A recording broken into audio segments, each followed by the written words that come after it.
Buenas noches a todos. Les doy la bienvenida a la sesión académica del día de hoy. Esto es rumbo al curso especializado de psiquiatría. El día de hoy veremos un tema muy interesante, el cual lleva por nombre psicobióticos. Veremos su biología molecular y las implicaciones en trastornos neuropsiquiátricos. Les recuerdo que el link de asistencia se mandará al final de la ponencia, esto a través del chat de Zoom.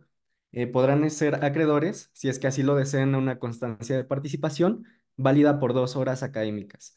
Si surgen algunas preguntas durante la sesión, al final pueden colocarlas mediante el chat sin ningún problema. De parte del equipo de MedScientific, les agradecemos por su asistencia a esta sesión académica nacional. Me complace anunciar que en esta ocasión nos acompaña el doctor Uriel Barraza Muñoz, el cual es médico cirujano, egresado de la Universidad Autónoma del Estado de Hidalgo. Cuenta con una maestría en salud pública internacional con especialización en epidemiología aplicada por Carisma University. Es asesor científico del Colegio Mexicano de Obesidad y Nutrición. A su vez, está certificado internacionalmente por Harvard University en Harvard Global System Tools. Cuenta, a su vez, con estudios en terapia cognitiva basada en mindfulness por parte de la Universidad de Oxford y es socio donador en UNICEF. Adelante, doctor. Bienvenido.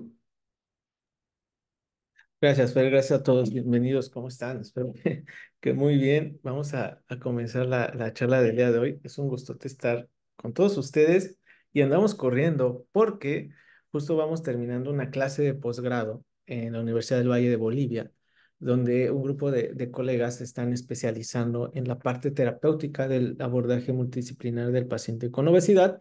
Y pues gracias a nuestros colegas que están por aquí también y esta sesión que pues bueno, hay varios países de Latinoamérica que nos acompañan. Bienvenidos, bienvenidos a Med Scientific. Vamos a compartir nuestro tema del día de hoy bastante interesante que ya verán que les va a gustar mucho. Y bueno, vamos a comenzar para empezar allá a la ciencia, a lo que venimos, ¿no?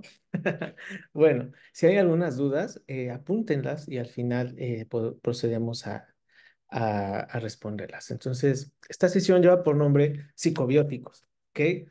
Vamos a ver molecularmente cómo funciona la microbiota intestinal y el uso de probióticos en pacientes que tienen ansiedad o depresión. Principalmente, sí sabemos que hay algunas alteraciones y algunos beneficios del uso de probióticos en otros trastornos del desarrollo o enfermedades crónicas neurológicas como lo son Alzheimer y como lo son Parkinson, pero donde actualmente hay más evidencia es justamente en trastornos ansiosos y depresivos. ¿Ok? Entonces vamos a comenzar. Bienvenidos todos.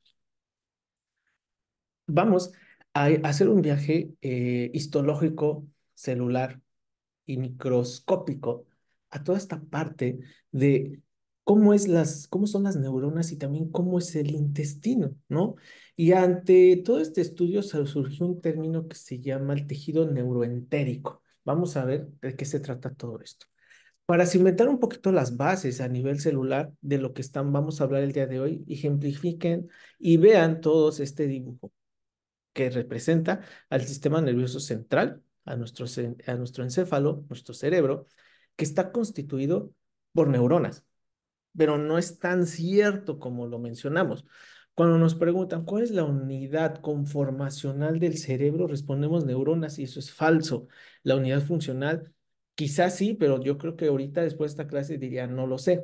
¿A qué voy con esto? Vean, por cada neurona que hay en el cerebro, hay 10 células gliales que conocemos que estas células gliales son, por ejemplo, los astrocitos, los oligodendrocitos, células inmunitarias que hacen el soporte, nutrición, también procesos inmunológicos y ahora vamos a ver de regulación del proceso sináptico dentro del sistema nervioso central y que por cada neurona hay 10 células gliales les iba a decir en el intestino, ¿no? En el cerebro. Entonces, vean cómo, ahora que nos digan cuál es la célula conformacional o anatómica del cerebro, pues neurona ya no es falso, pues hay más gliales que neuronas. Entonces, debemos de empezar a renovar estos conceptos.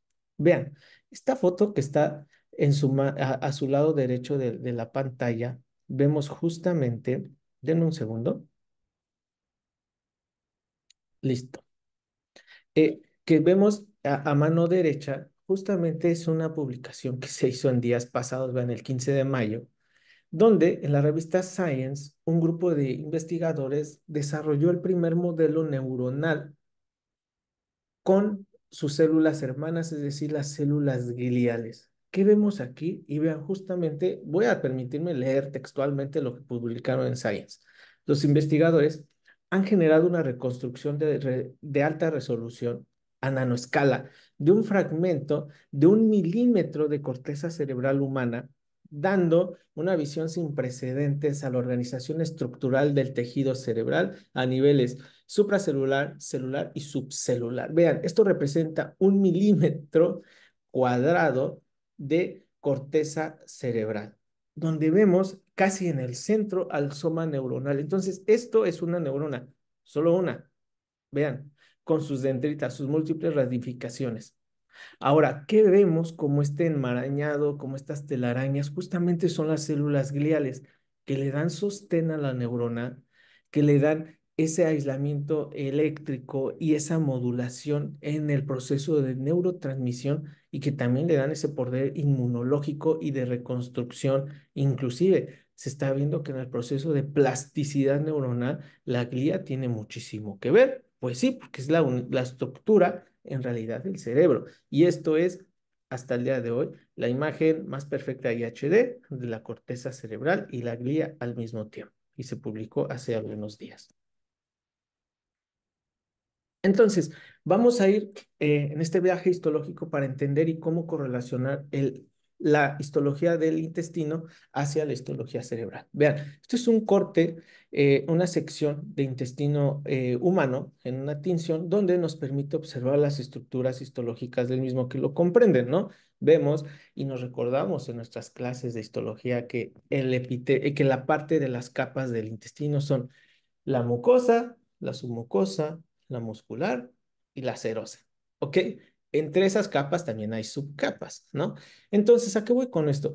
A que nuestro intestino, que a especie de un popote o de un tubo, es una superficie de absorción que ella misma se repliega para incrementar más de 200 veces esa superficie de absorción intestinal. Estos repliegues los conocemos como vellosidades intestinales. Ojo, no son las microvellosidades, son las vellosidades intestinales, que son repliegues del intestino para aumentar la superficie de absorción. Ahora, si hacemos un zoom más grande, vean, este epitelio intestinal está formado por células diferentes y especializadas y más bien e inteligentemente acomodadas para que cumplan la función correcta de absorción. Se conoce que el intestino es una interfase entre el medio externo y el interno del ser humano. Además, se producen ahí vitaminas, se sintetizan neurotransmisores, si escucharon bien, en el intestino también se sintetizan neurotransmisores y ahí vive la microbiota intestinal. Es la casa de la microbiota intestinal. Entonces, este epitelio intestinal está conformado por 12 tipos de células diferentes y con función diferente, entre las que siempre decimos la célula caliciforme, la productora de mucina o de moco, que va a ser la primer barrera física y es donde vive la microbiota intestinal, en la barrera de moco. Ahorita vamos a ver que se divide en dos. Entonces, lo ideal es que esta barrera de moco y esta barrera epitelial esté íntegra en todos los seres humanos y no nos genere el síndrome de intestino permeable y que no nos genera algún síntoma intestinal, pero pues eso no se cumple. Y ante malos hábitos alimenticios y del estilo de vida, fármacos que ahorita vamos a ver, esta microbiota intestinal que ahorita no vemos porque es microscópica y vean, es mucho más pequeña incluso que las células humanas, eh, esta microbiota se puede enfermar y generar síntomas. Y no solo eso, va a comprometer la barrera de moco y la barrera epitelial, ahora generando más espacio entre célula y célula, generando el Ikigai, el intestino con fuga o el intestino permeable, que son sinónimos los tres. ¿Ok? Entonces vean. Aquí tenemos una imagen en inmunofluorescencia donde se pintaron, se pintaron, perdón, las células en color cian o en color azul son células de células epiteliales, ¿ok? Pero se pusieron marcadores inmunológicos que las células productoras de moco, células caliciformes, se pintaran en color rosa o este color como fuchsia, no sé qué color. Esta es una pregunta para las mujeres, ¿qué color es ese, no? Para nosotros es rosa. Entonces, vean cómo producen moco y este moco está sobre el epitelio intestinal. Aquí, en esto, que para nosotros es quizá genera unos cuantos milímetros de espesor, pues para las bacterias es un mundo y es una verdadera barrera que les impide pasar a la circulación general. Recuerden que el epitelio intestinal cumple con funciones de absorción y todo lo que se absorbe pasa a la circulación general. Entonces, este moco que se genera a través de células caliciformes es donde se establece la microbiota intestinal. Y vean, es una foto donde justamente estamos viendo dónde vive la microbiota. Ahora aquí, vean, es otra imagen con inmunofluorescencia donde lo que vemos es células productoras de moco pintadas en verde con la mucina del mismo color porque está expresada. Y vean, parecen nubes, ¿no? Parece una tormenta eléctrica. Pues bueno, justamente les presento una imagen con microscopía y inmunofluorescencia de la microbiota intestinal. Vean, aquí esta capa de moco es donde vive la microbiota, donde reside este compendio y esta conjunción de bacterias, hongos, virus y parásitos que residen dentro de nosotros y que le dan el nombre de microbiota intestinal. Aquí lo que hicieron también fue pintar expresión, de alguna manera, expresión genética hacia el color azul para distinguir unidades formadoras de colonia de una especie específica de bacterias. Y vean, cómo hay muchas unidades formadoras de colonia. Y esto les apuesto que ha de ser, no sé, 4 milímetros cuadrados de un intestino. Es una cuestión muy pequeña. Y aquí están las fotos a microscopía electrónica y con color de cómo es nuestra microbiota intestinal. Estas son bacterias de a de veras de la microbiota intestinal. Vean, qué bonitas son. Y hay algo bien clave. ¿Por qué no vemos este tipo de células junto a estas o aquí? ¿Por qué no vemos estas como diplobacilos o bacilos junto con estos cocos? Algo muy sencillo, porque las bacterias generan comunidades, generan unidades formadoras de colonias. Entre bacterias se comunican a través del quorum sensing para saber cuáles son del mismo género y especie, agruparse y generar estas unidades formadoras de colonia. Por eso, sí se logran ver así células del mismo tipo juntas, porque forman esa comunidad, como países, ¿no? Aquí están los mexicanos, aquí están los estadounidenses, los de Canadá, pues básicamente así la microbiota se comunica entre sí. Recuerden que son seres vivos, las bacterias son seres vivos, aunque unicelulares, pero son seres vivos que llevan más tiempo en la Tierra que nosotros mismos, ¿ok? Ahora, poniéndole un poquito de esquema a lo que vimos aquí a nivel microscópico, ahora vamos a traducirlo a nivel que veamos qué estamos viendo. Vean, si hacemos esta histología avanzada, nos habla que hay barreras biológicas, barreras químicas y barreras celulares en este epitelio intestinal y nos dicen, hay una subdivisión entre tu capa de moco. Recuerden otra vez, ¿qué nos da esa mucina? Las células caliciformes. Esa capa de moco se divide en dos, en una capa externa y en una capa interna. La capa externa se pinta de color verde y la capa interna en amarillo en este esquema. Y vean, la microbiota intestinal reside en la capa externa que es menos densa que la interna en nuestra microbiota, bueno, este microambiente de la microbiota intestinal. Abajo de esta barrera de moco profunda se encuentra ya el epitelio y ahora sí, el borde en cepillo, las microvellosidades intestinales, las vellosidades intestinales, la submucosa, la muscular y la serosa de nuestro intestino. Vean, entonces aquí es donde vive la microbiota, en la capa de moco externa.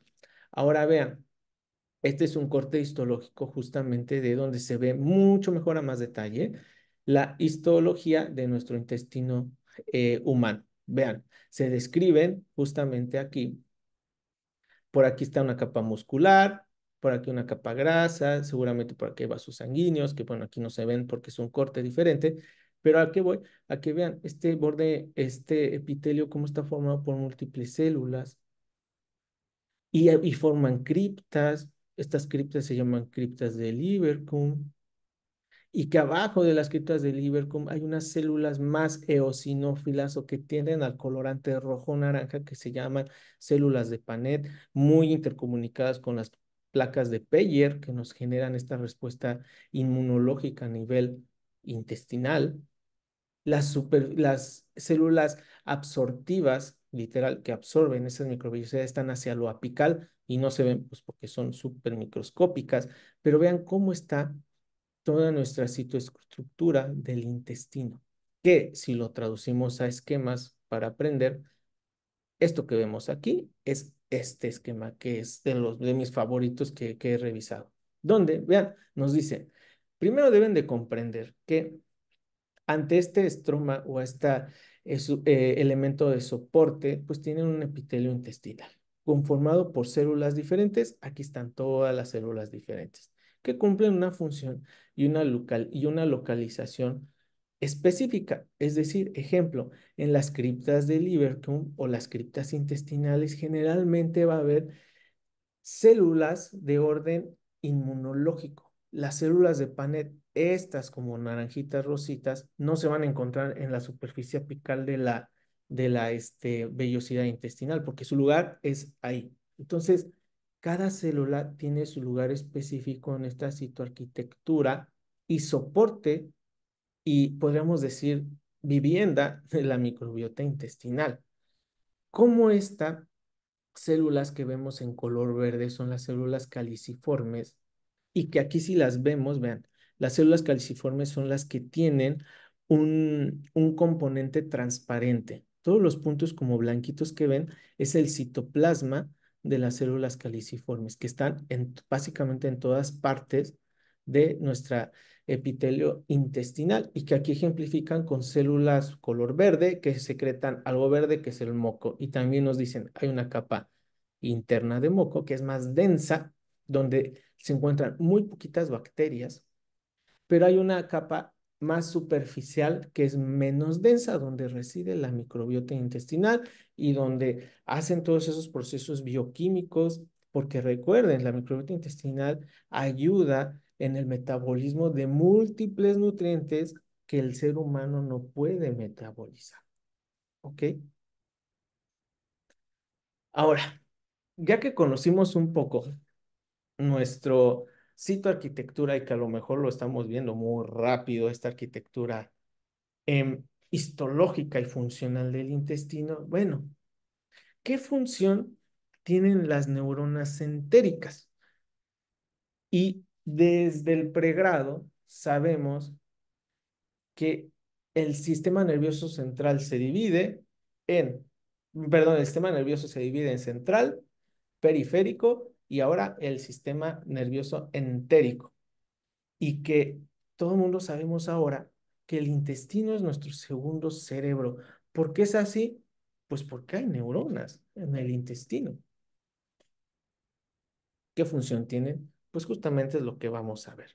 El tracto intestinal está regulado por múltiples células, por bacterias y por fenómenos, factores ambientales, todo lo que ahorita podemos ver que nos modifique la microbiota. Pero hay un sistema nervioso dentro del intestino que se llama el sistema nervioso entérico.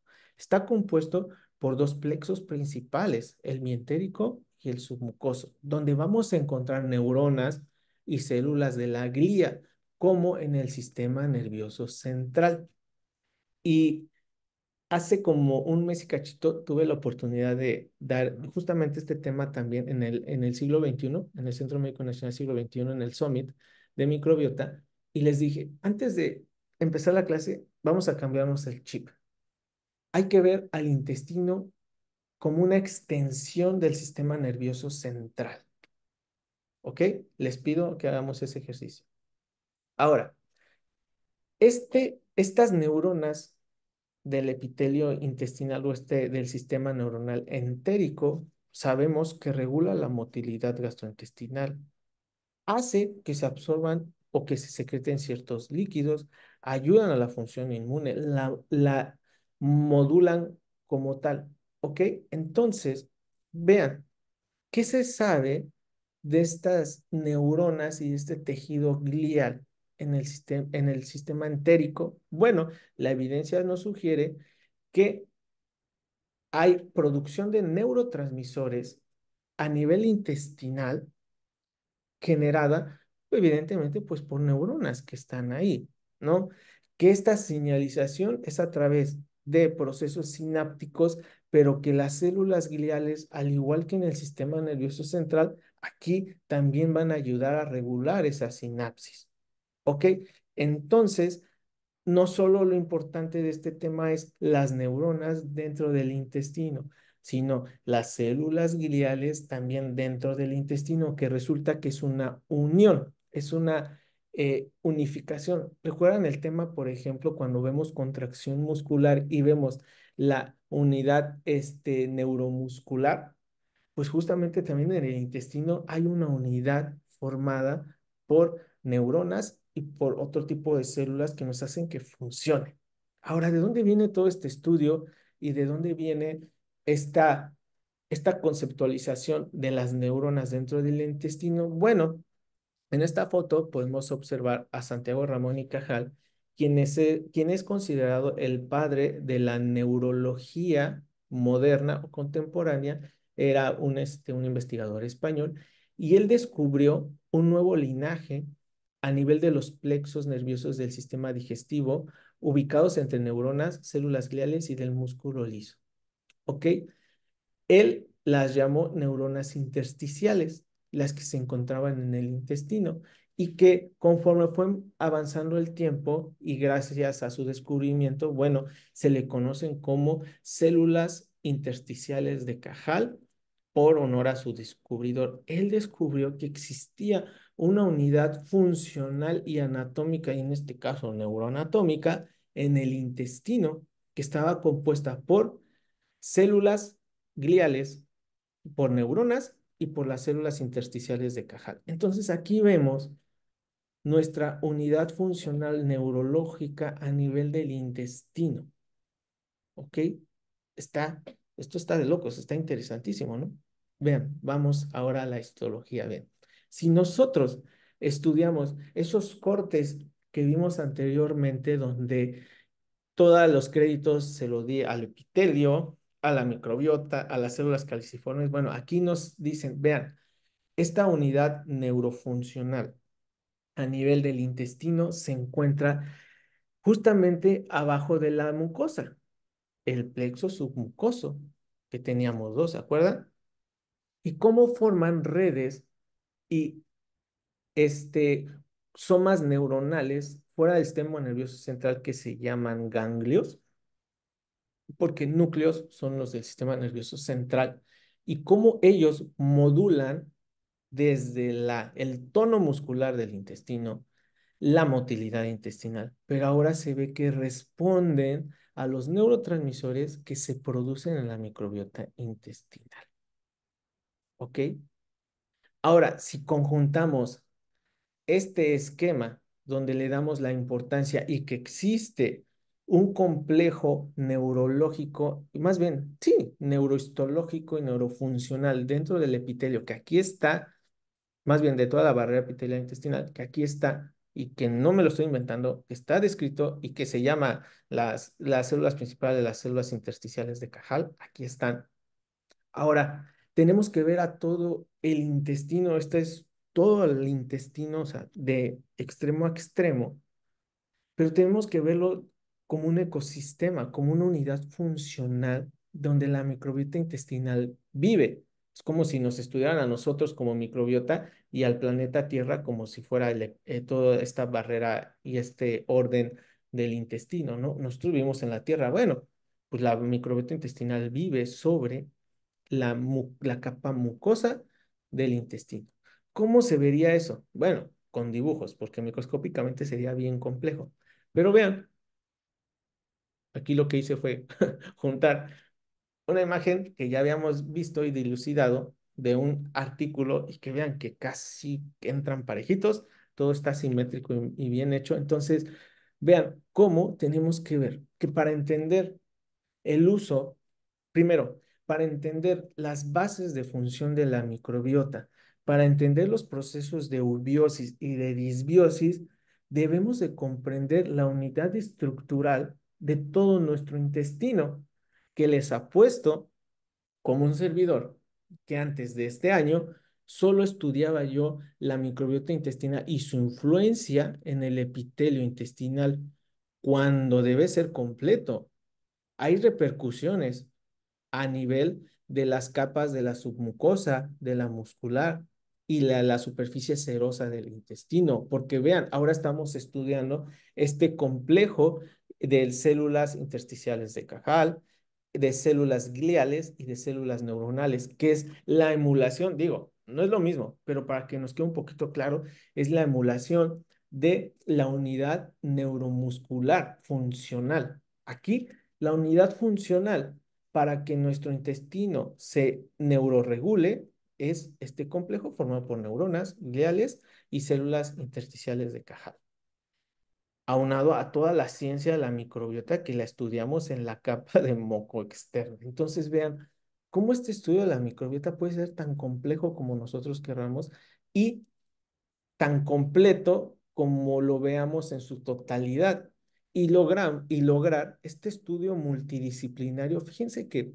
este, este concepto de estudio multidisciplinario de la microbiota considero que es el correcto para entenderlo, porque desde la formación médica solo lo vemos en la parte, por ejemplo, de signos, síntomas, y luego se nos viene a la mente enfermedad inflamatoria intestinal, síndrome de intestino irritable, y tratamos de ver a la microbiota en el espectro clínico médico. Pero, ejemplo, ¿cuál es el enfoque de nuestros compañeros de nutrición? Y que lo aprendí cuando me senté a platicar con un grupo muy fuerte de Latinoamérica que estudian la microbiota de parte de nutrición y me dijeron, es que nosotros vemos lo previo. Y yo, ¿cómo? No entiendo. Sí, cómo tu alimentación genera que tengas cierto tipo de microbiota y esto es antes de tu periodo patogénico, es tu prepatogénico, por ejemplo, de obesidad y de diabetes. Entonces, dije, pues sí es cierto. Para entender completamente a este mundo y esta ciencia de la microbiota, debe de estar estudiada por un grupo multidisciplinario de todas las áreas de la salud y no solo eso, inclusive de biotecnología, de químicos farmacobiólogos, de químicos biólogos parasitólogos, de biólogos como tal, de químicos de formación para entender todo este mundo de la microbiota intestinal. ¿Ok? Entonces, vean, ¿qué funciones ya se saben que tiene nuestro tejido neuroentérico? Bueno, se habla que existe un marcapasos del intestino para su peristaltismo natural, que está mediado por estas unidades que les decía yo que era la unión de las células gliales, las neuronas propiamente y las células intersticiales de Cajal que forman el marcapasos de nuestro intestino, muy similar a lo que pasa en el marcapasos del corazón, en el aspecto de que existe y de que sí es un marcapasos como tal. Vean, esta cita científica que se publicó el año pasado nos dice, en la neurotransmisión entérica, pues ok, si hay neuronas en el intestino, pues es obvio que existe una sinapsis y un proceso de comunicación, que si bien puede ser química, pero también puede ser eléctrica, o mejor, puede ser dual de las dos, como en realidad pasa. Estas neuronas ayudan a la mecanorrecepción y papel importante en la regulación del tono muscular intestinal. ¿Ok? Ahora, vamos a meternos un poco en la parte como de ciencia, que de verdad que espero que no se traben los videos, espero que los puedan ver bien. Y también, si se traba, mañana esta clase está en YouTube para que la vuelvan a revisar. Vamos a ver cómo es este proceso eléctrico de las neuronas en el intestino.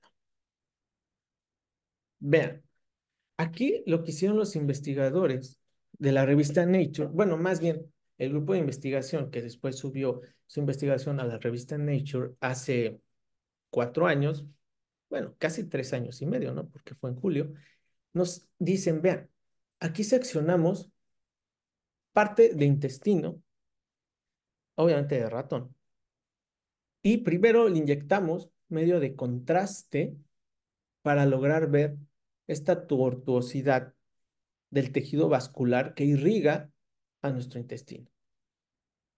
Y es una conformación tridimensional para lograr entender esto. Y eso es cierto. Para lograr entender el proceso de la microbiota, eubiosis y disbiosis, debemos pensar en un modelo 3D, no en una imagen como las que les enseñé planas, donde pensamos que el intestino es así. No, en realidad es como un bosque, que los árboles son las vellosidades intestinales. Así debemos estudiar la microbiota intestinal. Entonces, estos investigadores quisieron pues ver la parte conformacional a través de en neurología como la tractografía, donde vemos los impulsos nerviosos y vemos cómo viaja la electricidad. Más o menos fue algo así parecido aquí. Vean, viene lo mágico ahorita. Hacen ahora cortes, como si de tomografía pareciera, a niveles coronarios o de este caso de extremo a extremo del epitelio intestinal, de este tubo digestivo. Y ahora pusieron a este como resonador, como este tomógrafo funcional, a captar las emisiones eléctricas de las neuronas que están funcionando en el intestino. Van a decir, ya ponle play. Vean, le voy a poner play y van a ver esos rayos como si fueran nubes y una tormenta eléctrica, que es lo que en realidad pasa en el proceso de neurotransmisión en el intestino. Bien, es más, va de nuevo que vean el video completo. Bueno, si me deja la... Bueno, creo que no me dejó, pero vean,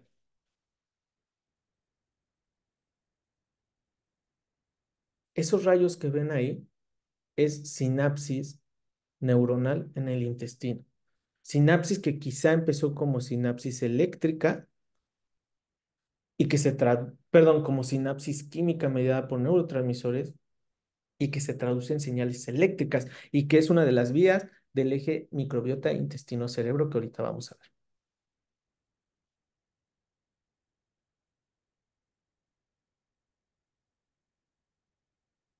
O se ve bien bonito, ¿no? Parece una película de Thor ahí con los rayos. No, no, no solo traje una imagen, traje 3 videos. Vean, aquí hay otro.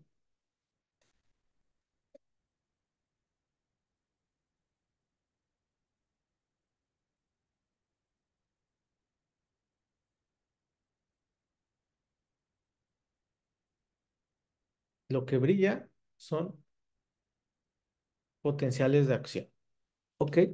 Ahora, lo que les comentaba, esto es un estudio 2D, pues del intestino en realidad. No lo estamos viendo en 3D, nos estamos quedando planos. Solo vemos un corte que quizá mida de diámetro 1 milímetro o medio milímetro cuando el intestino mide metros. Nos estamos quedando muy cortos en la conceptualización de la totalidad del sistema de la microbiota intestinal.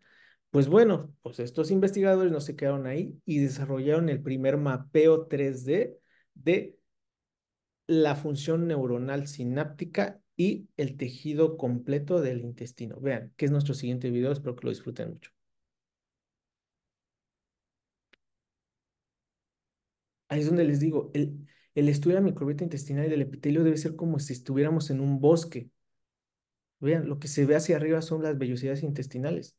Esto es un modelo 3D de cómo se debería estudiar el intestino.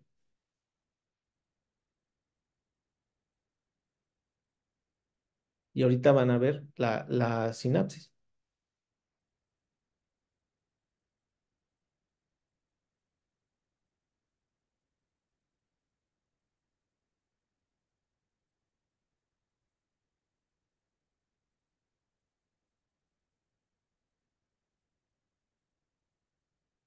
Está increíble esto, ¿verdad? Bueno, pues esto es lo que pasa en realidad cuando queremos empezar a estudiar el eje microbiota, que el nombre completo es eje microbiota intestino-cerebro.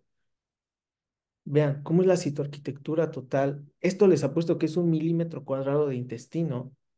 toda la magnitud de esta perfección que es el cuerpo humano, vean los vasos sanguíneos y vean cómo es el proceso sináptico cuadro a cuadro de este corte histológico que en esto pues, lo hicieron pues, como tractografía funcional, algo así. Vean, todos esos rayos son comunicaciones sinápticas eléctricas de las neuronas. Ahora, dejando un poco la película de ciencia ficción, que pues no es ciencia ficción, es la de veras, vamos a tener unos conceptos claves que son los bióticos. ¿Ok? ¿Qué es un prebiótico? ¿Qué es un probiótico? ¿Qué es un simbiótico? ¿Y qué es un posbiótico? Bueno, un prebiótico son unidades formadoras de colonias que se sabe que si las toma el ser humano, pues te generan un potencial de salud, te mejoran la salud. Esa es la definición de un probiótico. ¿Qué es un prebiótico? Bueno, generalmente es un ingrediente principalmente vegetal como una fibra que lo ocupa de alimento las bacterias de tu intestino y que el ser humano no puede digerir propiamente o él solo las digieren la microbiota intestinal o las bacterias intestinales. Yo les digo a mis alumnos, ¿qué son los prebióticos? El alimento de tu microbiota intestinal. Ahora, ¿qué son los simbióticos? Y que esto lo aprendí también en el Congreso del siglo XXI, donde la doctora Abreu nos dijo, es que es con M, digo con N, no con M. En las reglas gramaticales del español te dicta que antes de una B sea una M, pero es con N porque es de sinergia. El sin viene de sinergia. ¿Sinergia de qué? De un probiótico y un prebiótico. Entonces, en la misma formulación tenemos a los dos, probiótico y prebiótico, y por eso se llama simbiótico, de sinergia. Y ahora conocemos a los posbióticos, la nueva generación, que es metabolitos producidos por microbiota aislados, funcionalmente activos, o literal pedazos de la bacteria que no es completa y que no está viva, o compuestos químicos producidos como pueden ser enzimas, que tengan de trasfondo que surgieron a través de bacterias. Eso es un posbiótico y que ese posbiótico sea aislado y que lo pueda ingerir el ser humano. Ya hay posbióticos en el mercado, ya los hay, y haciendo un consenso con expertos, nos dicen que actúan mucho más rápido que un probiótico. ¿Por qué? Porque la finalidad última de la suplementación con probióticos es que esa cepa se reproduzca más o se duplique más y que haya más cantidad en esa diversidad, pero al final te van a producir metabolitos. Pues, ¿qué pasa si mejor en lugar de dar toda la cepa probiótica doy los metabolitos y me ahorro un paso de biotransformación, ¿no? Eso es cierto. Por eso los probióticos funcionan más rápido. Digo, hay muy pocos actualmente, ¿ok? Ahora, vean, estamos llegando a un paso en la ciencia tan grande que ahora los probióticos los vamos a empezar a clasificar por su función. Bueno, no solo los prebióticos, todos los bióticos los vamos a empezar a identificar por sus propiedades, porque no todos los probióticos sirven para lo mismo. Ya conocemos que cepas son antiobesogénicas, antioxidantes, antiinflamatorios, para la hipercolesterolemia, cuáles te bajan colesterol, triglicéridos, cuáles son antiinflamatorios. Incluso vean, ya se están haciendo estudios de probióticos en la terapia coadyuvante de la inmunoterapia en pacientes con cáncer y los psicobióticos, los que tienen influencia en trastornos neuropsiquiátricos, ¿ok? Y esto tiene mucho que ver porque les hago una pregunta. Todos conocemos, a ver, vamos a poner la acitromicina, que se puso de moda por el COVID, ¿no? Que lo estaban dando. Ok, la citromicina sirve para todas las infecciones del cuerpo humano, absolutamente todas. Me van a decir, no, tiene indicaciones. Pues justamente también los probióticos van a tener indicaciones. Esta cepa sirve para esto, esta cepa sirve para esto. Y que una de las preguntas más repetidas en los congresos son, ¿cuál es el mejor probiótico? Y mi respuesta es, pues, ¿para qué lo quieres? ¿Qué quieres mejorar en el paciente? Y bajo lo que tú quieras mejorar, ahora sí te puedo decir qué cepa puedes ocupar. No hay un probiótico mágico que funcione para todo y no todos necesitamos el mismo probiótico, porque esto es una diversidad gigante. Imagínense, en la microbiota intestinal hay hasta 1200 tipos de bacterias diferentes y en diversidades, en poblaciones diferentes. Eso nos da si la microbiota se encuentra en eubiosis o disbiosis. Entonces, esta cita donde saqué, donde vimos la parte de las células intersticiales de Cajal, venían estos dos renglones que me hicieron muy interesantes ponerlos y que voy a leer textualmente. El cerebro y el tracto gastrointestinal son órganos sensoriales críticos responsables de detectar, transmitir, integrar y responder a señales derivadas del entorno interno y externo. Recuerden que el intestino es una capa de comunicación, ¿ok? Esta interfaz de esta función sensorial existen las células inmunes en el intestino y las células del cerebro examinan constantemente los factores ambientales, provocando respuestas que informan sobre el estado fisiológico del cuerpo. Aquí es donde ahora decimos, el mejor medicamento es tu alimentación, ¿no? Ahora se sabe que es así y ya empieza a tener relación todo esto funcional del intestino, de la parte de la microbiota intestinal en el eje intestino-cerebro. Se sabe que es un órgano que es una comunicación bidireccional entre la microbiota intestinal y entre el cerebro. Y se sabe que pueden modelar el desarrollo neuronal, modular la neurotransmisión y afectar inclusive el comportamiento. Por lo tanto, una disbiosis de la microbiota intestinal te puede contribuir a una patogénesis y o progresión de muchos trastornos del neurodesarrollo, neuropsiquiátricos y neurológicas. De aquí viene el término de posbióticos. Y ahora nuestros compañeros de psiquiatría nos dicen, nos dimos cuenta y nos habíamos dado cuenta desde hace mucho tiempo de que coexisten varias alteraciones al mismo tiempo. Ejemplo, en un paciente que tiene ansiedad o que tiene depresión, la mayoría tiene trastornos gastrointestinales que veíamos como una repercusión de cuando a lo mejor era parte del mismo todo, ¿no? Y nos hablan de que coexisten generalmente, digo no al 100%, y aquí ahorita hay psiquiatras que me pueden decir, pues sí, no al 100%, pero sí en la mayoría de casos, que coexiste disbiosis de la microbiota intestinal, un estrés eh, neuroquímico y un proceso de inflamación. ¿Ok? Entonces, ahora vamos a estudiar un poco esta comunicación bidireccional y este eje intestino, microbiota intestino-cerebro, porque es de los ejes y de los artículos que en temas que más hay en PubMed si buscan. El eje intestino-cerebro. Pero ahora, pues, ¿cuál es ese eje, no? ¿Cómo se comunica en realidad? Es lo que vamos a ver ahorita. Vean, este esquema es, ejemplifica la totalidad del eje intestino-cerebro. Vean, en esta parte tenemos el intestino, la microbiota, sus metabolitos. Aquí tenemos a la barrera epitelial intestinal. Hacia aquí abajo se encuentra el torrente sanguíneo, ¿va? Aquí ya es la periferia de nuestro organismo. Tenemos aquí la barrera hematoencefálica y las neuronas propiamente, pues de nuestro sistema nervioso central y las células de la glía. Recuerden mucho que hay más células gliales.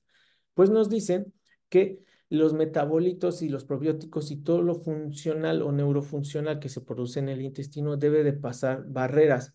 La primera, la barrera de moco. Recuerden que había una barrera de moco aquí que aquí no se dibuja, pero ¿dónde es donde vive la microbiota, donde se planta? Es la primera. Después tenemos el borde epitelial intestinal. Después tenemos el borde de nuestros vasos sanguíneos y luego la barrera hematoencefálica. Entonces, para que un psicobiótico funcione, debe pasar esas cuatro barreras naturales que tiene el organismo. ¿Y cómo lo hace? Durante tres vías de comunicación. La microbiota se puede comunicar al sistema nervioso central por vías químicas, por vías inmunológicas y por conducción eléctrica con señales neuronales. Vean, y aquí en esta otra referencia de la revista Science nos dicen, les vamos a explicar esto un poquito sin tanto alboroto. Vean, cómo es la comunicación inflamatoria mediada por interleucinas, que podemos llamar aquí la comunicación química. Bueno, vean aquí, microbiota, un proceso de inflamación. Entonces podemos decir que esta microbiota se encuentra en disbiosis, va a haber una alteración en la permeabilidad y un fenómeno proinflamatorio que te genera esa eh, metainflamación o inflamación crónica sutil que te va a terminar generando un síndrome de intestino permeable, pero como hay un daño, pues las células propias de la inmunidad humana responden a este daño y empiezan a reclutar células inmunitarias con su consecuente producción de interleucinas y de factores proinflamatorios, que estos sí pueden pasar a la circulación sistémica y llegar a todos los órganos y sistemas, porque pasan a través de la barrera hematoencefálica y pueden llegar al sistema nervioso central, a esos procesos de sinapsis.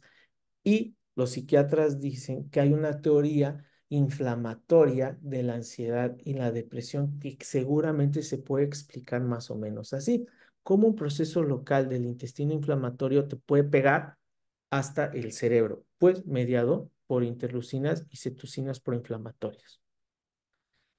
Ahora, también se sabe que en compañía de esas, de estas moléculas proinflamatorias que generan la comunicación química de este eje intestino-cerebro, pues te dicen, no solo se van las interlucinas, las células también viajan a través del torrente sanguíneo. Pues claro, en la sangre tenemos células blancas, ¿no?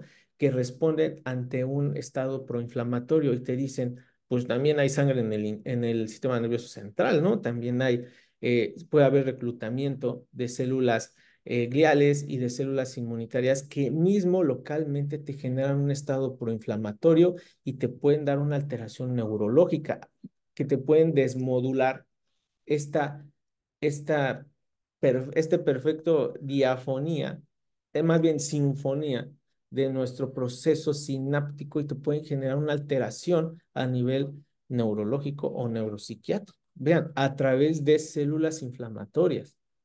Y vean, resulta que también mediante neurotransmisión y vías eferentes y aferentes eléctricas te pueden comunicar el intestino y el cerebro. Vean, se producen neurotransmisores en el intestino. Ahorita vamos a ver cuáles y cómo. Estos neurotransmisores claro que entran a receptores específicos o ya vimos que existe esta unidad conformacional del sistema entérico neuronal que al final de cuentas hace sinapsis, activa y genera ese potencial de acción que ahora ni les pido que se imaginen porque ya lo vieron en el video y sí existe, cómo se traduce esta señal eléctrica a un potencial de acción y que te puede generar a través del nervio vago una activación del sistema nervioso central o un estrés generalmente. Vean, entonces acaban de conocer las tres vías de comunicación del eje microbiota, intestino, cerebro. Ahora, entrando un poco a la parte de síntesis de neurotransmisores a través de la microbiota intestinal, vean, se sabe que se puede generar serotonina, noradrenalina, dopamina y GABA a nivel intestinal. Y esta pregunta siempre la hago y si han visto algunas clases de Med Scientific seguramente ya se la saben, que les digo, ¿cuánta serotonina se produce en el intestino versus la serotonina del cerebro? ¿Y cuánta melatonina se produce en el intestino versus la del cerebro? Del 85 al 90% de la serotonina de todo el cuerpo humano se produce en el intestino. Un 10% en cuanto a rangos se produce a nivel del sistema nervioso central. Ahora, melatonina, que sabemos que cuando nos empieza a dar sueño está relacionado a los ritmos circadianos y todo este rollo para que nos dé este sueño. Si se produciera, vamos a poner el ejemplo, una unidad en el sistema nervioso central, se producen 400 unidades en el intestino. Entonces, vean, el potencial de generación de neurotransmisión es mayor en el intestino que en el cerebro, que claro, cumplen funciones diferentes, pero también se producen neurotransmisores en el intestino. Y vean, ya se sabe qué cepas nos ayudan y más bien están, ya se sabe cuáles te producen serotonina, cuál es GABA, cuál es dopamina, cuál es noradrenalina.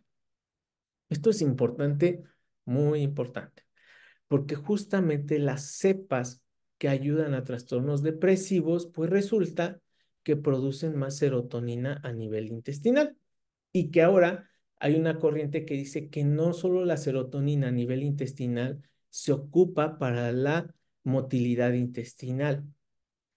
Hay mucha bibliografía que dice que la serotonina intestinal no puede llegar al sistema nervioso central a través de la barrera hematoencefálica y hay estudios nuevos que dicen que puede ser que sí pasen, que están viendo las vías moleculares y que a lo mejor no sea directa, que no pase la serotonina como tal, pero que sí pase ese como potencial, esa parte estimuladora de la serotonina y que se demuestra en pacientes que tienen depresión farmacoresistente que cuando combinan la terapia dual de un inhibidor de la captura de serotonina más algún un probiótico de los psicobióticos, genera mejores resultados. ¿Ok? Y esto pues no lo digo yo, lo dice la ciencia. Y aquí vemos un ejemplo donde nos ponen siempre el lado rojo malo y el lado verde bueno, ¿no? Nos vemos en el lado rojo. Nos dice, mira, cuando tú tienes una disbiosis en la microbiota intestinal, que esta disbiosis está generada por factores de riesgo malos y por patrones de vida o estilo de vida poco saludable en el ser humano, te generan esta disbiosis que se puede traducir como la pérdida de la diversidad de la microbiota intestinal que te puede generar síntomas a través de la microbiota intestinal. ¿Ok? Entonces, vean, a través de las tres vías que ya vimos que existen del eje intestino-cerebro, la química, bueno, la inmunoquímica, la celular y la eléctrica neuronal, ¿cómo puede haber influencia directa del intestino al cerebro? Inclusive pensándose que en pacientes, por ejemplo, con obesidad, que es per se tienen disbiosis de la microbiota intestinal, muchos de ellos tienen depresión, porque pues, que puede ser una depresión inflamatoria secundaria a un proceso inflamatorio que es la obesidad, ¿no? Y que hay teorías que dicen que va hacia ella. Ahora, ¿de dónde vienen los psicobióticos? Pues justamente de darnos cuenta en pacientes que tenían tratamiento para ansiedad o para depresión y que le dieron un suplemento a base de probióticos, pues resulta que les iba mejor que al grupo que no lo hacían así. Entonces se dijeron, ok, los probióticos que tienen influencia a nivel sistema nervioso central de trastornos neuropsiquiátricos, pues les vamos a llamar psicobióticos. Entonces, ahora, ¿cuáles son estos metabolitos neuroactivos que producen la microbiota intestinal que tienen influencia en el sistema nervioso central? Se produce en el intestino triptófano, GABA, histamina, serotonina, ácidos grasos de cadena corta, dopamina y acetilcolina. Esto se produce en el intestino también. Entonces ya se sabe que está ligadamente relacionado al neurodesarrollo, a la neuroendocrinología del cerebro y también a neuroprotección. Cuando nos pusimos a revisar si este término era nuevo, el de psicobióticos, pues la respuesta es no. La primera referencia formal del término psicobiótico es del 2013 y definían desde 2013 a los psicobióticos como bacterias probióticas que benefician a la salud mental cuando se consumen en cantidades adecuadas. Estos son los psicobióticos. Estos efectos beneficiosos incluyen la reducción de los niveles de cortisol, la actividad refleja del eje adrenal pituitario y la modulación del nervio vago. Eso estaba descrito desde el 2013, no es algo nuevo en realidad. Entonces, vean, esta referencia de que justamente salió este año nos dice, bueno, tus psicobióticos pueden ayudar a patrones y a trastornos neuropsiquiátricos mediante cuatro fases. Uno, mejorando propiamente la barrera intestinal, curando el líquido o el intestino permeable. Dos, pueden ayudar a la inmunomodulación. Tres, pueden ayudar al eje hipotalámico pituitario suprarrenal y pueden ayudar a la vía de eléctrica de señalización neuronal desde el intestino hasta el cerebro. Y aquí ya vieron que cepas ayudan para estos trastornos. Y que digo, no vamos a leer todos. Aquí está la referencia en la grabación. Le pueden sacar screenshot y revisar cada cepa para qué sirve en el enfoque psicobiótico de los probióticos. Vean, aquí estudiaron como 10 cepas diferentes y vieron en qué vía te ayuda y te mejora a trastornos neuropsiquiátricos. Esto es en la teoría y se ha visto en estudios con ratones. Y me dirán, ¿hay estudios en humanos? Pues la respuesta es un sí también. Sí hay estudios exitosos de usar psicobióticos en humanos, principalmente con efectos ansiolíticos y antidepresivos. Y aquí están justamente estos metaanálisis que se hacen donde ven qué cepa dieron, qué dosis dieron, durante qué tiempo generalmente vienen, no en todos, y en qué te ayuda en el espectro neuropsiquiátrico de la enfermedad. ¿Ok? Aquí no va a venir efectos de mejora el tránsito intestinal, las deposiciones, mejora el colesterol, pues no están evaluando metabolismo, están hablando del espectro neuropsiquiátrico. Entonces, esto se hace evidentemente, quienes hemos hecho investigación sabemos que existen las escalas numéricas por estudios de laboratorio, pero también existen las escalas análogas. Cuando nosotros le preguntamos al paciente, oye, ¿cómo te sentiste? Ah, pues me sentí mejor, dormí mejor, creo que tengo un ánimo más normal. Mis familiares dicen que me veo mejor. Y eso es lo que evalúan todos este tipo de estudios, la mejora de síntomas de trastornos neuropsiquiátricos cuando ocupas tu fármaco más probiótico. Aquí viene una clave. No estoy diciendo que los probióticos nos van a curar de todo. Sería irresponsable de mi parte. No. Lo que les digo es que súmenlo a su terapia farmacológica el uso de probióticos como una terapia coadyuvante y les va a dar mejores resultados que usar el fármaco solo. Me pueden preguntar, ¿y cuáles son estos probióticos que puedo usar en pacientes con depresión, con ansiedad? Pues nada más hay que checar la referencia. Aquí están, vean. El diseño de este estudio en pacientes con depresión y ansiedad, se vieron que el lactobacillus acidophilus, el cachei, el fermentum ayudan y mejoran la reducción en la escala de puntuación de depresión. ¿Ok? Entonces aquí pueden ver ustedes qué probióticos tienen efectos en ansiedad y depresión, cuáles se venden en México o en el país en el que estén, cómo lo pueden dar. Vean, aquí ven, unidades formadoras de colonia, durante cuántas semanas. Aquí es bien importante. Y esto es para el uso de todos los probióticos, prebióticos y simbióticos. No son al otro día te hacen efecto, no. El efecto tope terapéutico de todos los bióticos es alrededor del tercer o cuarto mes. Entonces, si ustedes están probando uno para ustedes o para sus pacientes, lo tienen que tomar mínimo 3 meses para ver el potencial máximo de lo terapéutico que puede ser la cepa probiótica. ¿Ok?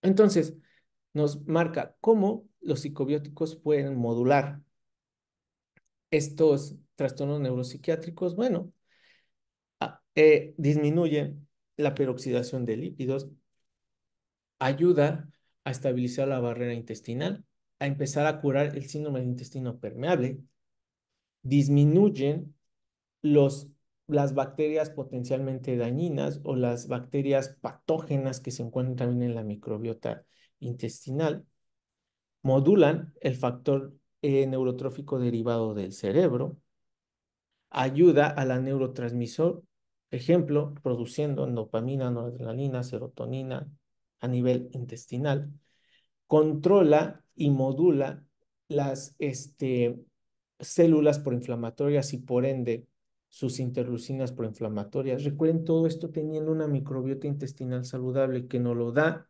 nuestros buenos hábitos alimenticios, el hacer ejercicio, el tener también el dormir, descansar bien, el hidratarnos bien, el no fumar, el no tomar, el no automedicarnos. Todo eso es salud en la microbiota intestinal que repercute en todos los órganos y sistemas. ¿Ok? Entonces, para cerrar esta clase, me quedo básicamente con este slide, creo que falta uno más, donde nos dice, ¿cuál es la nueva generación de probióticos? Pues ya las empezamos a clasificar en antiobesogénicos, antioxidantes, con propiedades antiinflamatorias, con propiedades inclusive antiproliferativos y con propiedades inmunomoduladoras y también en psicobióticos. Y vean, este término psicobiótico no es nuevo, llevamos 11 años que existe este término y pues ahora sí tiene razón.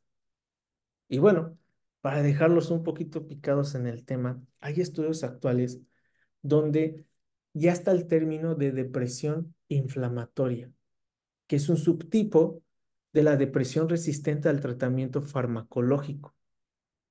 ¿Ok? Entonces aquí, ¿qué han hecho con estos pacientes que no responden a los antidepresivos? Va, probiótico más antidepresivo y un gran grupo de esos pacientes ahora sí empieza a mejorar.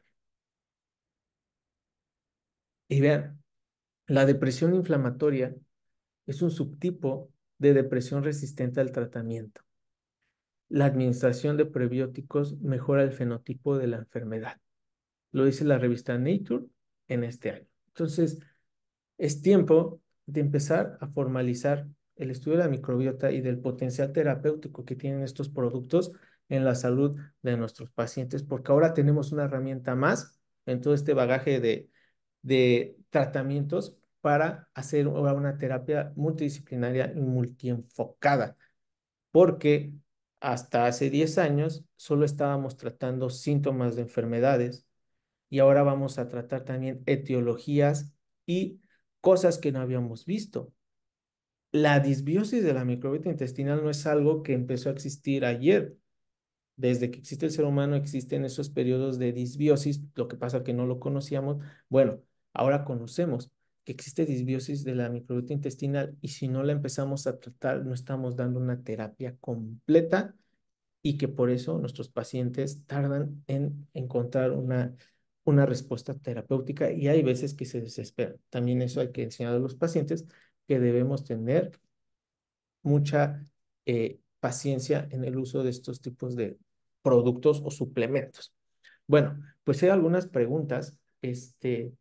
Tenemos por ahí 10 minutitos para responderlas porque tenemos que dar una clase en un congreso de nutrición, porque hoy es día de la salud gastrointestinal. Entonces, pues esperando que les haya gustado y que les haya generado más necesidad de y buscar información y más y más y más y meternos, porque yo sé que vamos a lograr tratar ya a las enfermedades más en su espectro global del fenómeno etiopatogénico y no solo a curar nuestros signos y síntomas. No, no, no, vámonos al origen. Y vean, hay teorías que nos marcan que el origen de varias enfermedades empieza a nivel intestinal. ¿Va? Bueno, pues muchas gracias. Gracias, Fer, que están por aquí, a todo el equipo.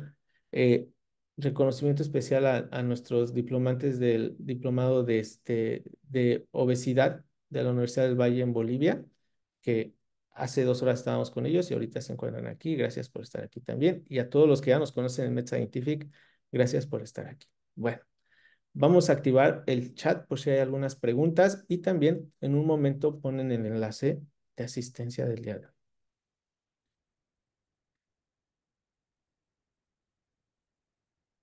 Listo, pueden hacer sus preguntas. Vamos para, nos están esperando en otra conferencia, pero voy a tratar de responder tres y las demás las respondo por correo, ¿ok? Bueno, la primera fue, ¿quedará grabada esta ponencia? Sí, sí, quedará grabada. Ya le respondí la primera. No es cierto, esa no cuenta. Bueno, gracias, gracias, gracias a ustedes. Hay una pregunta muy interesante. ¿Cuándo recomienda en qué horario tomar probióticos?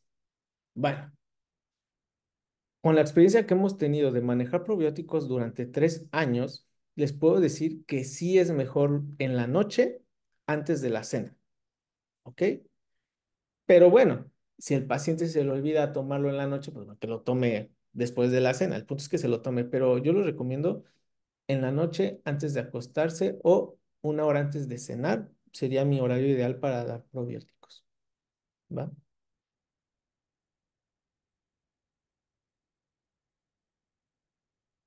Preguntan, ¿hay alguna marca de laboratorio que recomiende por probióticos? Hay un montón, y vamos a tener nuestro segundo Congreso Internacional de Mesa Científica con temas centrales en microbiota. Los invito, va a ser en Cancún, en la Escuela de Medicina de la Universidad de Anáhuac Cancún, el 19 y 20 de septiembre, y vamos a hablar justamente de probióticos y de microbiota, y vamos a estudiar los principales probióticos que existen en México para saber cuándo y cómo darlos. Entonces, laboratorios, pues hay muchos. Nada más busca ahí, por ejemplo, farmacia no sé qué, en su buscador, probióticos, y vas a ver todas las marcas que hay. No digo porque pues no podemos hacer comerciales ahorita aquí. Bueno, hay una pregunta muy también interesante. Todas son interesantes. Y es la última que respondo, perdón por el tiempo. Nos dicen, ¿cómo empezamos a tratar la permeabilidad intestinal? Muy buena pregunta. Empezando a cambiar el patrón alimenticio. Considero que para las enfermedades de el síndrome de intestino irritable o inclusive obesidad, como estamos viendo ahorita en el estudio de obesidad, debemos de hacer una historia clínica enfocada en la alimentación. ¿Qué comes? ¿Qué te gusta comer? ¿Cuántas veces comes al día? ¿En qué calidad? ¿En qué cantidad? ¿Los alimentos los consumes en casa? ¿Los compras? ¿Los pides en las aplicaciones? ¿Haces colaciones? ¿Tomas refresco? ¿Tomas endulcorantes? Todo, todo, todo. Y ahí podemos hacer, digo, no son, por ejemplo, yo no soy nutricionista, pero con esa historia del patrón alimenticio me puedo dar una idea si come bien el paciente o no. Y lo primero que haría es modificar la dieta, empezar a comer más frutas, verduras, una dieta que tienda más hacia la dieta basada en plantas o mediterránea.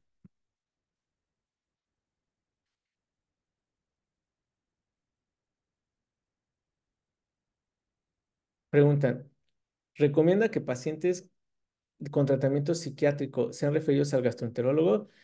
Yo creo que vamos a llegar a un punto a eso porque nos vamos a dar cuenta que el tratamiento de las enfermedades es multidisciplinario, no es solo por especialidad. ¿A qué voy? Ejemplo, en el tratamiento de la obesidad, el equipo multidisciplinario debe ser médico, psicólogo, psiquiatra, fisioterapeuta, nutrición e inclusive un profesional de trabajo social.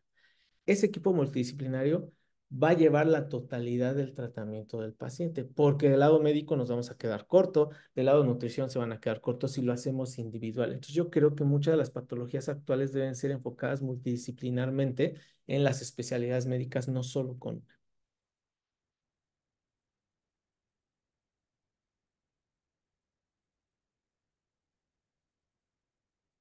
Bueno, hay un buen de preguntas, les juro que voy a responder y si quieren, yo creo que tenemos que convocar otra clase para responderlas en vivo y para que todos sepan que hemos respondido, pero hay una clase que tengo que dar en 5 minutos. Entonces, les pido que me tengan paciencia, les voy a responder todo por mail.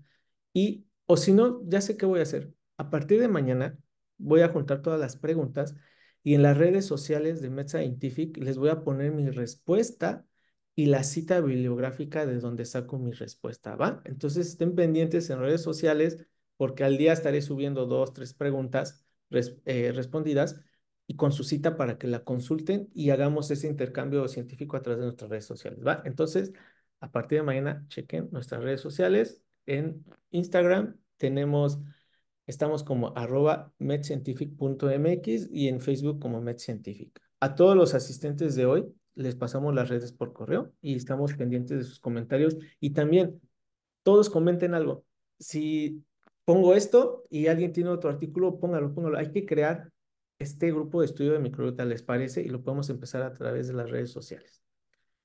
¿Les late? Eso lo hacemos desde mañana. Vamos a poner en este momento el formulario de asistencia del día de hoy.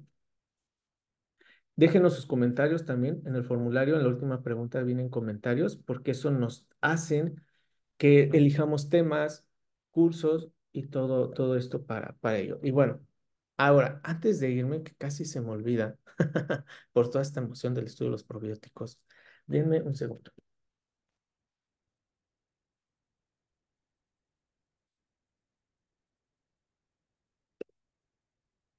Bueno, estamos promocionando un nuevo curso que justamente es de temas de psiquiatría y que como es muy vasto, lo mínimo que debemos conocer todos los profesionales de salud en psiquiatría, bueno, se desarrolló un programa que es la parte uno de 3 de un curso enfocado en psiquiatría.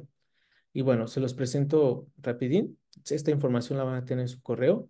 Lleva por nombre Curso Especializado en Psiquiatría, Salud Mental y Mindfulness, el capítulo uno. Va a ser el 20, 21, 22, después 27, 28 y 29 de junio y vamos a ver trastornos de la conducta alimentaria, enfoque psiconutricional de los trastornos de la conducta alimentaria, depresión resistente al tratamiento, estrategias de intervención ante una crisis, bases del mindfulness, microbiota y probióticos, como qué probióticos ya tienen evidencia en ansiedad y depresión, que esta es como la clase uno de esta, trastorno de ansiedad generalizada y la importancia de los ansiolíticos, abordaje de la ansiedad desde el mindfulness, trastorno de estrés postraumático, viviendo después del trauma, enfoques para el estrés postraumático y prevención del suicidio, generalidades de los trastornos de la personalidad, trastorno límite de la personalidad y sus cambios a través del tiempo. Este equipo está comandado por la doctora Alejandra Gómez García, quien es nuestra coordinadora internacional del programa de psiquiatría. Ella es médica cirujana por la Universidad, médica psiquiatra por la Universidad de Sonora, tiene una maestría en ciencias de la salud y la adolescencia, tiene un diplomado en terapia familiar, en tanatología, en resiliencia, es certificada por el Consejo Mexicano de Psiquiatría y es miembro de la Asociación Paliativa y de Tanatología de Sonora. Entonces, ella es coordinadora de todo nuestro programa de psiquiatría. Esperamos verlos.